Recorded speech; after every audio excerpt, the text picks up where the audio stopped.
Hi there, this is Stephen Day from the Virginia Council on Economic Education.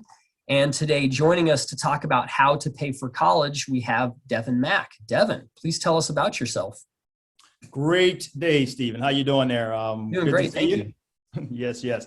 Well, my name is Devon Mack. I'm a State Farm agent in the Virginia area, born and raised in Philadelphia, and I've been a State Farm agent owner for the past 4.5, going on 5 years now.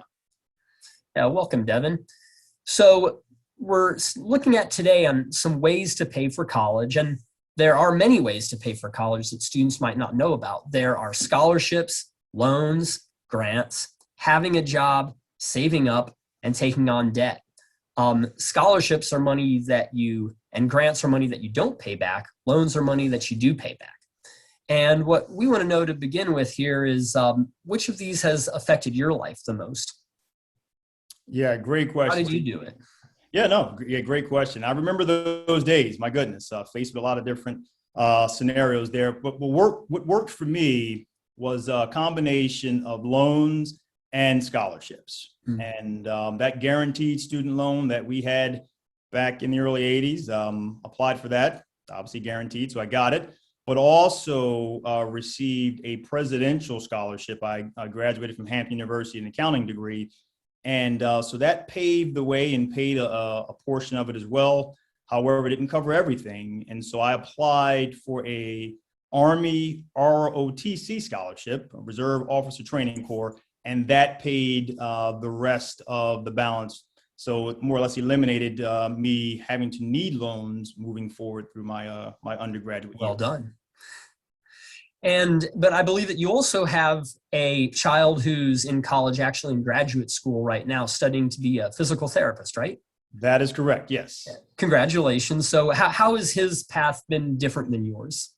Yeah, no, great question. So certainly, as I told our son early on, look, Dad paid his way through college, and so we expect you to do the same. No, it wasn't quite that blunt, but we told him, hey, look, scholarships are a great opportunity.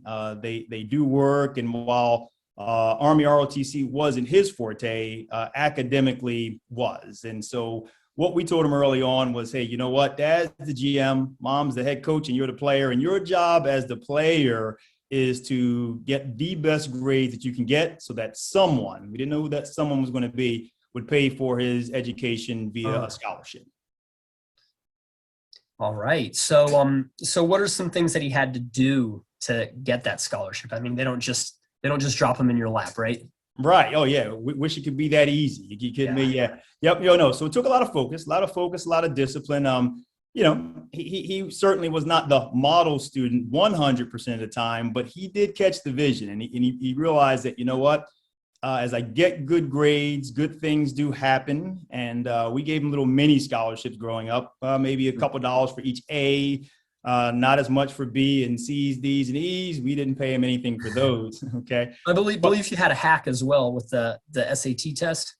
Yeah, we did. The SAT. So for me, I took it one time. I don't know about you, Steve. I was one and done. Took it Yeah, 11th me grade. too, I was Warren. done. You as well. Yeah. He took it multiple times. The reason for that is we learned early on that you can take it as many times as you want, and that total score, that super score, would be added in. And the reason we had him take it multiple times, we didn't expect him to nail it ace at the first time, but we wanted him to get comfortable. Okay. We didn't want him to be fearful of it like anything else in life. You become more relaxed. You tend to do a little bit better when you're relaxed. He did that. His scores improved every year. More and more college offers begin coming in, and it all worked out very well.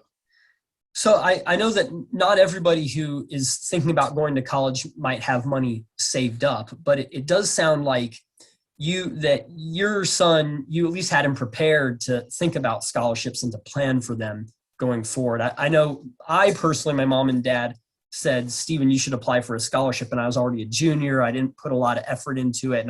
But it sounds like you all had it planned out a couple of years ahead of time.